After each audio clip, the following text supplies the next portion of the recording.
Bismillahirrahmanirrahim. Allah Subhanahu wa Ta'ala, tanggal 1 sampai tanggal 8 elok berpuasa, tanggal 9 sangat dianjurkan berpuasa, tanggal 10 haram berpuasa. Kalau tidak puasa amal kita di tanggal 10, lalu apa? Mengalirkan darah hewan kurban.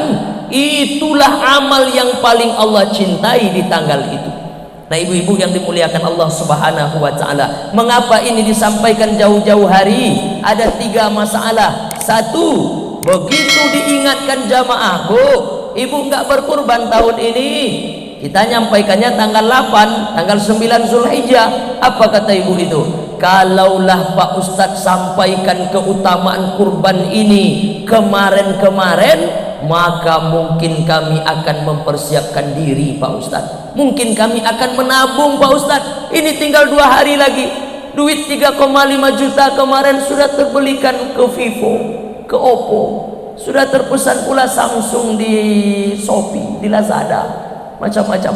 Nah, maka sebulan lagi ibadah itu akan kita lakukan, maka dari sekarang lagi jamaah akan diingatkan. Yang kedua, apa alasan jamaah selama ini tak mau berkurban? Karena mengatakan bahwa beliau belum akikah. Kenapa ibu tak kurban tahun ini? Saya mau berkurban Pak Ustadz, terus belum akikah lagi. Ada ibu masih ragu tentang itu? Nah, ibu-ibu yang dimuliakan Allah Subhanahu wa Ta'ala, apa jawaban tentang ini Pak Ustadz? Tidak ada hubung kait akikah dengan kurban. Tidak ada hubung kait sama sekali. Ini bukan hubung antara wudhu dengan sholat.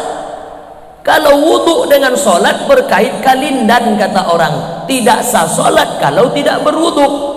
Tapi hubungan antara akikah dengan kurban, 2 makom yang sangat berbeda. Kurban, kurban. Akikah, ya akikah. Kalau ibu ada duit sekarang 3 juta atau 31, 3,2, kan beragam, macam-macam. Masing-masing daerah punya kebijakan sendiri. 3 juta punya duit, ada? Ada Pak Ustadz. Elok saya beli hewan untuk kurban atau akikah dulu? Kalau sekarang ibu bertanya, maka kami akan sarankan kurban dulu. Kenapa? Karena kurban lebih dekat. Akikah kapan Pak Ustadz? Nanti bulan Muharram.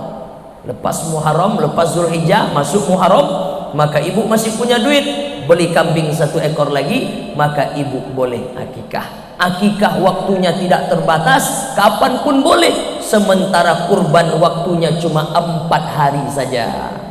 Tanggal 10, tanggal 11, tanggal 12, tanggal 13 Zulhijjah. Keluar dari tanggal ini tidak lagi disebut dengan kurban. Nah, ibu-ibu yang dimuliakan Allah Subhanahu wa Ta'ala, jadi jelas ibu ya, tidak ada lagi yang mengatakan dia tidak mau berkurban karena belum akikah. Tidak ada hubung kait antara kurban dengan akikah. Yang ketiga, apa persoalan jamaah selama ini? Mengatakan diri belum mampu. 1, andailah Pak Ustadz sampaikan ini kemarin di awal-awal Pak Ustadz, mungkin kami akan mempersiapkan diri dengan baik, mungkin kami akan menabung Pak Ustadz, maka jauh-jauh hari jamaah diingatkan. Yang kedua, saya belum akikah lagi Pak Ustadz, maka saya tak berkurban. Pagi ini pun disampaikan, tidak ada hubung kait antara akikah dengan kurban. Yang ketiga, saya tidak mampu Pak Ustadz. Mari kita tengok, mampu dan tidak mampu seseorang berkurban. Apa standar dikatakan orang itu mampu, dan apa pula standar dikatakan orang itu tak mampu? Sama dengan haji, sama dengan umroh. Betapa banyak orang yang menumpuk duit di rekeningnya sampai 93 juta, sampai 100 juta, 150 juta. Begitu ditanya, mengapa ibu belum umroh, mengapa ibu tak niat haji, rasa-rasa belum mampu Pak Ustadz. Nah, ibu-ibu yang dimuliakan Allah Subhanahu wa Ta'ala, begitu juga dengan kurban. Begitu jamaah ditanya, jawabannya adalah tidak mampu. Apa standar mampu orang berkurban? Dua saja. Satu, ada yang mau dimakan 4 hari ke depan. 4 hari itu kapan? 10, 11, 12, 13 Zulhijjah. Ibu tengok nanti di tanggal 9 Zulhijjah kulkas penuh. Ibu tengok pula ke dapur, Minang Raya 25 kilo masih ada. Berarti ada yang akan dimakan 4 hari ke depan. Yang kedua, apa syaratnya?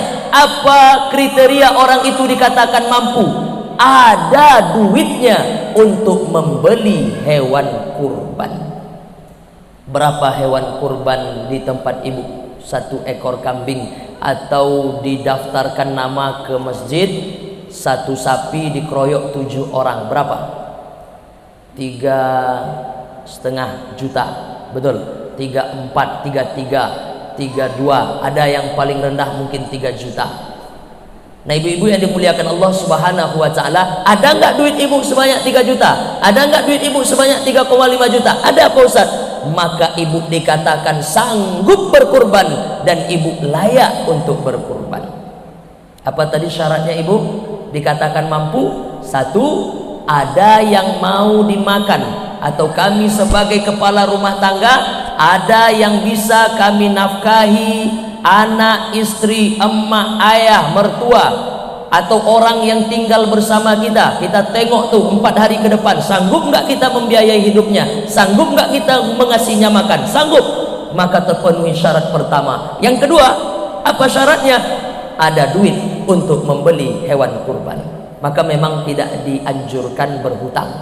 Berhutang untuk beribadah, berhutang untuk membeli hewan kurban karena memang tidak ada duit, itu tidak dianjurkan. Tapi kalau ibu yang ada kelapangan rezeki tidak mau dia berkurban, gimana Pak Ustaz? Dengarkan apa yang disampaikan oleh Rasulullah Sallallahu Alaihi Wasallam. Orangnya mampu, duitnya ada, bahan makanannya 4 hari ke depan banyak, dia tidak mau berkurban. Rasulullah Sallallahu Alaihi Wasallam mengatakan, man wajada sa'atan, siapa orang yang Allah lapangkan rezekinya, saatan, Allah lapangkan, Allah mudahkan rezekinya, Allah lancarkan usahanya, ada duitnya, man wajada sa'atan walam yudahi, tapi dia tidak mau berkurban.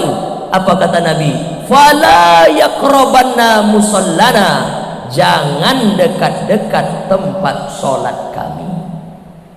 Nah, ibu-ibu yang dimuliakan Allah Subhanahu wa taala, berpedoman pada dalil inilah Imam Hanafi mewajibkan kurban. Jadi kalau kita tengok pendapat Imam Hanafi, kata Imam Abu Hanifah, kurban itu wajib. Untung di Batam kita tidak ikut Hanafi. Kalau ikut Hanafi kita di Batam, ini mazhabnya, maka kurban itu wajib di Batam. 3 imam yang lain tak mengatakan wajib. Kenapa Imam Hanafi mengatakan wajib, Pak Ustaz? Dalam kaedah usul fikih, kalau ada dalil, dalam dalil itu ada ancaman, maka perkara itu wajib. Mana ancamannya dalam dalil tadi? Fala yaqrabanna musallana, jangan dekat-dekat tempat sholat kami, kata Nabi. Itu kan ancaman. Maka Imam Hanafi mengambil kesimpulan kurban itu wajib. Maka saudara-saudara kita di India, saudara-saudara kita di Turki yang pakai mazhab Imam Hanafi, mereka kurban setiap tahun karena kurban itu bagi mereka wajib. Di Batam kita tidak pakai Imam Hanafi. Kita ikut siapa? Banyak kita pakai mazhab Imam Syafi'i. Imam Syafi'i, Imam Hambali, Imam Maliki tidak mengatakan kurban itu sampai level wajib. Lalu levelnya Pak Ustadz, sunat muakkad, sangat dianjurkan. Mana dalilnya Pak Ustadz? Hadis Nabi juga. Kata Nabi, ada 3 perkara yang bagiku wajib, kata Nabi. Bagi kalian tatawu, bagi kalian sunat saja. Apa itu yang wajib bagi Nabi? Yang pertama kata Nabi, bagiku sholat duha itu wajib, bagi kalian sunat saja. Bagiku sholat witir itu wajib, bagi kalian sunat saja. Yang ketiga, bagiku kurban itu wajib, kata Nabi, bagi kalian sunat saja. Nah, dari hadis inilah maka Imam Syafi'i, Imam Maliki, Imam Hambali berkesimpulan kurban tidak sampai pada level wajib. Nah, ibu-ibu yang dimuliakan Allah Subhanahu wa taala, yang kita pikirkan hari ini bukan masalah wajib atau sunatnya, tapi apa yang ditawarkan oleh Allah Subhanahu wa taala. Apa janji Allah bagi orang yang berkurban? Yang pertama, esok di hari kiamat kata Nabi akan datang dari hewan kurbannya itu. Apa yang akan datang?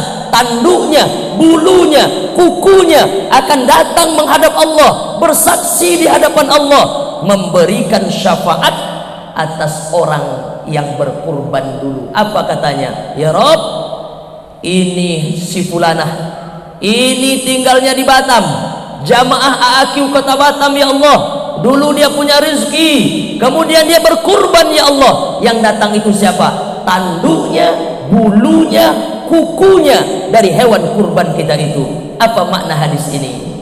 Kalaulah tanduk, bulu dan kuku saja, tanduk, bulu dan kuku itu kan sampah pada hewan kurban, betul? Saya sering sampaikan, tidak ada ibu-ibu di Batam nih yang menggoreng bulu. Ada menggoreng bulu. Tidak ada juga ibu-ibu yang buat rendang kuku. Tidak ada. Tidak ada juga ibu-ibu minta tanduk. Nih saya dapat kupon nih, tolong antar tanduknya ke rumah. Tidak ada. Ini sampah, ini dibuang oleh orang, tak dipakai. Beda dengan kulit ya. Kalau kulit masih dimanfaatkan orang, tanduk, bulu, kuku dibuang orang, sampah. Kalaulah yang sampah saja pada hewan kurban menolong kita nanti di hari kiamat, apalagi dagingnya, apalagi parunya, apalagi hatinya, apalagi kulitnya dan lain sebagainya. Nah, yang kedua, apa istimewanya ibadah kurban? Sebelum tetesan darah hewan kurbanmu itu kata Nabi menetes ke tanah, ampunan Allah lebih dulu sampai untuk orang yang berkurban itu. Makanya saya suka nengok begitu saya baca hadis perbandingan antara nikmat dunia dengan nikmat akhirat. Apa kata Nabi dalam hadis? Macam engkau mencelupkan telunjuk ke laut, kemudian diangkat, berapa banyak air yang menempel di telunjukmu itu, itulah nikmat dunia. Sementara lautan yang luas, samudra yang tidak bertepi, dalamnya jangan hendak diduga-duga, itu adalah nikmat akhirat. Nah, kata berbanding, saya coba-coba, saya datang ke Pantai Purus di Kota Padang, saya celupkan telunjuk, saya angkat, tak lama setelah itu diginikan, berapa yang menetes? 2 tetes. Maka apa kata ulama? Seandainya engkau diberi oleh Allah dunia, jangan sombong. Kenapa? Karena yang engkau dapat itu cuma 2 tetes. Yang lain nanti akan diterima di akhirat, di hari kiamat. Seandainya engkau kehilangan dunia, engkau tak sama dengan orang lain, tidak kaya, tidak jadi pejabat, tidak menjadi orang yang mungkin tokoh dan lain sebagainya, jangan bersedih. Kenapa? Karena kita hanya kehilangan yang 2 tetes. Betapa banyak orang berebut dunia yang luar biasa hanya karena ingin mendapat 2 tetes, lalu dilupakannya. Wal akhiratu khairu wa abqa, akhirat yang lebih baik dan yang lebih kekal. Maka seandainya ada orang yang datang pengajian, dia serius mengaji, faham dia dengan hakikat dunia yang 2 tetes ini, maka tak akan ada lagi sikut kanan sikut kiri, tak akan ada lagi iri, tak akan ada lagi dengki. Apa yang diirikan, apa yang didengkikan, andai pun kita tengok dia dapat, dia cuma dapat 2 tetes. Kita berjuang untuk yang luas, lautan yang dalam. Seandainya pun kita dapat nanti yang 2 tetes itu, jangan pula sombong, toh tak berbanding dengan nikmat akhirat yang nanti akan ditawarkan Allah Subhanahu wa taala. Saya coba. Lalu ketika saya baca hadis ini, sebelum tetes darah hewan kurbanmu itu menetes ke tanah kata Nabi, maka dosamu lebih dulu diampunkan Allah Subhanahu wa taala. Saya tengok, dan itu sunnah bagi kita, terutama lagi bagi orang yang berkurban. Ibu besok berkurban, maka sunnah bagi ibu untuk menengok penyembelihan hewan kurban kita itu. Ibu tengok nanti. Kita yang tidak berkurban nanti gimana Pak Ustaz? Tetap kita ramaikan penyembelihan hewan kurban. Nabi mengajak Aisyah radhiyallahu anha, Ali mengajak Fatimah, Hasan Husain, anak-anak hadir semuanya. Untuk apa? Syiar. Jadi ini kenapa kita buat di masjid, kenapa soundnya sekeras ini, kenapa ada video, kenapa ada live streaming, untuk syiar. Syiar penting. Nah, ibu-ibu yang dimuliakan Allah Subhanahu wa taala. Kemudian begitu kita tengok berapa lama darah itu menetes, 2 detik. Kalau ibu tak percaya, tengok nanti. Begitu leher sapi kambing digorok, maka mengalir darah di ujung pisau. Ujung pisau akan meneteskan darah ke tanah. Berapa lama darah itu menetes ke tanah? 2 detik paling lama. Apa maknanya? Sebelum 2 detik itu, dosa orang yang berkurban tadi diampunkan Allah Subhanahu wa ta'ala. Maka ibu jangan bersedih. Saya belum sempat ke Madinah Pak Ustaz, belum sempat saya berdoa di depan Raudhah, saya belum sempat ke Makkah Pak Ustaz, belum sempat saya berdoa di depan Ka'bah, karena itu tempat mustajab berdoa. Kalau orang minta ampun, diampunkan Allah dosanya. Kalau orang bertobat, Allah terima tobatnya. Saya belum sempat ke sana Pak Ustaz. Ada lagi penawaran, siapa yang rajin bangun malam sholat tahajud, maka doa orang di sepertiga akhir malam itu dikabulkan Allah. Kalau dia bertobat, tobatnya diterima Allah. Saya bangun malam itu pula yang sulit betul Pak Ustaz. Lalu dengan cara apa lagi Allah mengampuni dosa-dosa kita? Barangkali tawaran ini yang dapat kita manfaatkan. Korbankan uang kita agak 3 juta, kemudian belilah hewan kurban, dan kita berkurban besok 10, 11, 12, 13 Zulhijjah. Silahkan dipilih harinya. Cuma yang afdol, yang paling utama, sesaat setelah sholat id ditunaikan, lalu kita sembelih hewan kurban. Itu yang paling utama. Andaikan ada terjadi sesuatu, tidak sempat kita menyembelih di tanggal 10 itu, maka boleh geser tanggal 11. Tanggal 11 juga nggak sempat Pak Ustaz, geser tanggal 12. Tanggal 12 juga nggak sempat Pak Ustaz, geser tanggal 13 sebelum azan maghrib berkumandang. Kalau sudah berkumandang azan maghrib di tanggal 13, maka berpisah dengan tanggal 13, masuk tanggal 14, kurban selesai. Kalau ada orang yang masih nyembelih di waktu selepas maghrib tanggal 13 itu, sebetulnya sudah masuk tanggal 14, maka tidak lagi dihitung sebagai kurban. Ada orang, karena dia tak ngaji, tak faham dengan fikih, dia sembelih kambingnya sendiri. Kapan disembelihnya? Habis sholat subuh. Afdolnya, utamanya kan menyembelih itu kita sendiri. Ibu berkurban, maka yang nyembelih yang paling afdol itu suami ibu. Perempuan memang tak boleh nyembelih ya. Nah, silakan nyembelih suami atau anak bujang laki-laki yang sudah balik, dia yang menyembelih. Tapi pastikan dulu suami itu paham gak ilmu menyembelih, atau dia tahu ilmu menyembelih tapi mental tak ada. Ini juga tak bisa. Maka orang yang hendak menyembelih mesti 2 ada. Pertama ilmu, yang kedua mental. Coba gimana hubungannya tuh Pak Ustaz? Ketika menyembelih harus putus 2 urat. Yang pertama urat napas, yang kedua urat makan. Betapa banyak orang yang petantang petenteng punya mental menyembelih tapi ilmu menyembelih nggak ada. Digoroknya leher sapi, baru putus urat makan, dilepaskannya, tegak sapi itu balik. Oh, lari dia sepanjang kampung. Ada yang viral kan? Apa kata orang? Nampaknya sapi ini kerasukan jin. Bukan kerasukan jin Pak, itu urat napasnya belum putus. Nah, ini yang orang hanya bermodalkan mental aja, ilmu tak ada. Ada orang yang ilmunya ada, tapi suami ibu mentalnya tak ada. Apa contoh? Disembelihnya kambing, disembelihnya sapi. Kambing lah contohnya, pas disembelih putus 2 urat. Urat makan putus, urat nafas putus. Tapi menengok darah menyembur, kambing belum mati, suami ibu pingsan duluan. Nah, ini yang mental tak ada. Maka dua-duanya mesti ada. Ada mental, ada ilmu. Afdol paling utama, beli kambingnya sendiri, beli sapinya sendiri, kita nyembelih sendiri. Sunnah, karena Nabi menyembelih sendiri. Tapi kalau tidak ada ilmu, tidak ada mental, maka nyerah ajalah ke pengurus masjid, karena sudah disiapkan tukang sembelih yang profesional. Nah ibu-ibu yang dimuliakan Allah subhanahu wa ta'ala, kapan bapak tadi menyembelih? Karena dia tidak ngaji, dia tidak paham semangat kurban ada.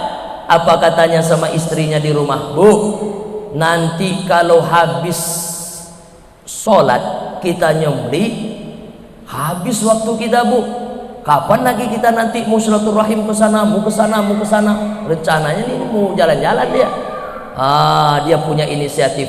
Kenapa tidak habis sholat subuh aja kita nyembelih, kita bersihkan, nanti tinggal sholat aja lagi, pulang sholat tinggal kita bagikan. Kalau kita nggak tahu kan iya juga, ini cerdas nih orang, betul, memanfaatkan waktu yang ada. Tapi untuk ibadah nggak bisa sesuka hati kita, ada aturan mainnya. Maka barulah dikatakan kurban itu sah kalau disembelih selesai sholat id ditunaikan.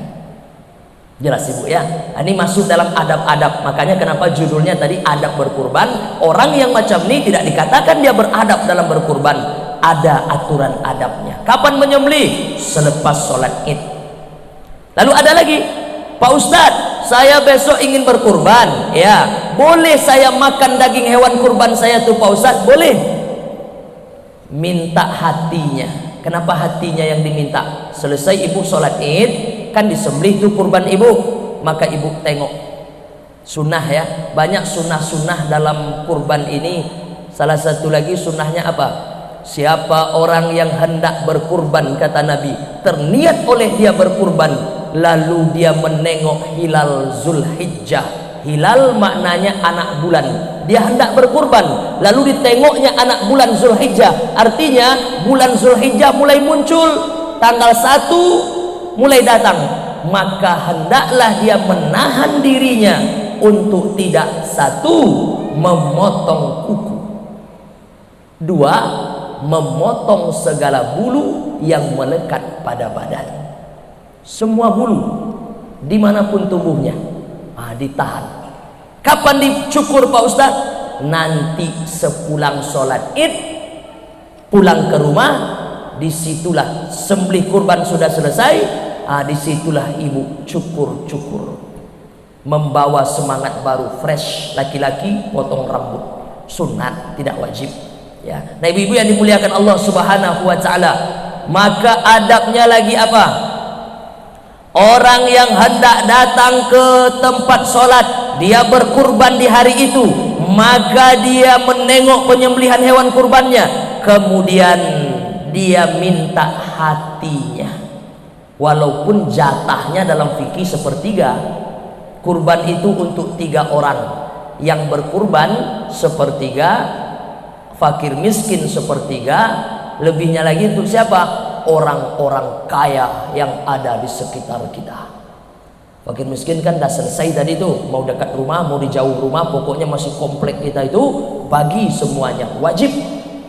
Orang-orang kaya Pak Ustadz, bagi tetangga-tetangga, kanan depan kiri kanan. Kemarin sudah kita sampaikan dalam adab bertetangga, salah satu adab bertetangga dalam Islam itu adalah suka berbagi makanan. Sudah ibu praktekkan? Sudah. Jadi kita ngaji langsung praktek ya. Yang pertama kali dibagi dulu siapa? Yang paling dekat pintu rumahnya dengan kita. Jelas ya? Pak Ustadz, non muslim dibagi. Pak Ustadz, bagi non muslim. Walaupun kadang jatahnya tidak sama. Kemarin sudah kita tunjukkan teknik membaginya. Bagi ibu yang muslimah 2 kilo, yang ibu non muslim 1 kilo. Tetangga nih, kalau dia protes gimana Pak Ustadz? Bu, kok tak adil? Ibu tuh 2 kilo, saya 1 kilo. Kalau ibu mau 2 kilo juga, sebutkan passwordnya dulu. Apa passwordnya? Asyhadu an la ilaha illallah wa asyhadu anna muhammadan rasulullah. Disebutnya itu di situ Pak Ustadz. Bagi 1 kilo lagi. Ini 1 kilo. Nah ibu-ibu yang dimuliakan Allah subhanahu wa ta'ala. Nah Pak Ustadz, bagaimana kalau kami besok berkurbannya tidak di tempat perumahan kami itu Pak Ustadz? Kenapa begitu Bu? Karena di sana kami tengok daftar berkurban di masjid perumahan kami Pak Ustadz, sapi 29 ekor, kambing 55 ekor. Kalau kami agak-agak Pak Ustadz, satu rumah bisa dapat 15 kilo, saking banyak. Itu betul nggak? Betul. Saya diundang ceramah ke salah satu rumah, tak saya sebutkan. Apa kata anaknya yang umur 6 tahun di belakang? Ma, kok tak bisa pintu kulkas ini ditutup, ma? Saya begini sedikit, menyipak kaki sapi itu keluar. Oh, saking banyaknya. Ini tomak. Jangan. Makanya ibu jangan paksakan. Walaupun datang orang ngantar hewan kurban, daging kurban tuh sudah banyak nampak, antarlah ke tempat yang lain. Atau ibu ambil boleh. Pergilah ibu ke Pulau Gara. Di mana pulau-pulau yang perlu kita bantu, yang perlu kita tolong, daging tadi kita antar ke sana. Sunnahnya memang kita berkurban di tempat di mana kita tinggal, tapi ketika kondisinya sudah seperti tadi, boleh kita antar daging itu ke luar daerah kita. Itulah yang dipakai oleh Arab Saudi ketika mereka punya daging yang banyak, semangat kurban mereka luar biasa, dibuatkannya kornet, betul, dibuatkannya daging dalam kotak, walaupun dikasihnya pengawet sedikit. Itu diantarkannya ke Afrika dan lain sebagainya. Nah itu boleh.